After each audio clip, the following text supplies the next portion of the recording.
Updates at pinakahuling mga usapin sa mundo ng palakasan. Atin ang pakinggan dito sa Ang Pilipinas Ngayon. Magandang araw, narito na po ang Sports Balita. Kinuha ng Magnolia Chicken Templados ang unang semifinals slot pagkatapos pataubin ang TNT Tropang Giga 109-95 sa quarterfinals ng 2023-2024 PBA Commissioner's Cup nitong Miyerkules na ginanap sa PhilSports Arena sa Pasig City.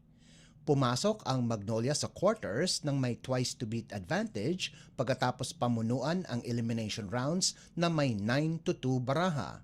Hindi mapigilan ang import ng Magnolia na si Tyler Bay kung saan nakagawa siya ng double-double na may 41 puntos at 13 rebounds kasama pa ang 5 steals, 3 tapal at 2 assists.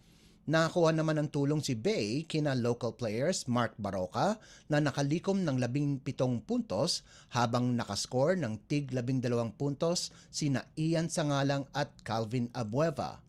Muntikan na namang maka-triple-double si Ralier Hollis Jefferson sa panig ng Tropang Giga kung saan nakagawa ito ng 27 puntos, 9 na rebounds at 11 assists. Updates at pinakahuling mga usapin sa mundo ng palakasan. Atin ang pakinggan dito sa Ang Pilipinas Ngayon.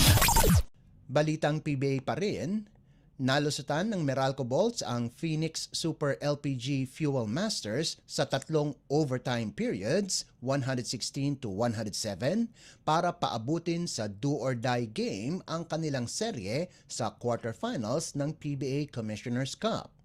Tinanghal na best player of the game si Bong Quinto kung saan nakagawa ito ng 19 na puntos, 2 rebounds at 4 na assist habang bumida rin ang 3-pointer ni Chris Newsom sa huling segundo ng 4th quarter para pumasok ng overtime period. Nagtapos ng may 16 na puntos si Newsom. 4 pa na Meralco players ang nakascore ng double digits kasama na sina import Sean Miller, Cliff Hodge, Aaron Black at Alain Maliksi. Nanguna naman si import Jonathan Williams sa panig ng Phoenix kung saan nakagawa ito ng 24 na puntos, 24 na boards at 6 na assists. Nakagawa din ng 20 puntos sina Tyler Teo at Jason Perkins bawat isa habang ang rookie na si Kenneth Tuffen ay nakapag-ambag ng 16 na puntos. Updates at pinakahuling mga usapin sa mundo ng palakasan. Atin ang pakinggan dito sa Ang Pilipinas Ngayon. Maganda ang ipinakita ni na Filipino imports Thirdy Ravenna at Matthew Wright sa pagbabalik aksyon nila sa Japan B-League pagkatapos ang All-Star break. Naging susi ang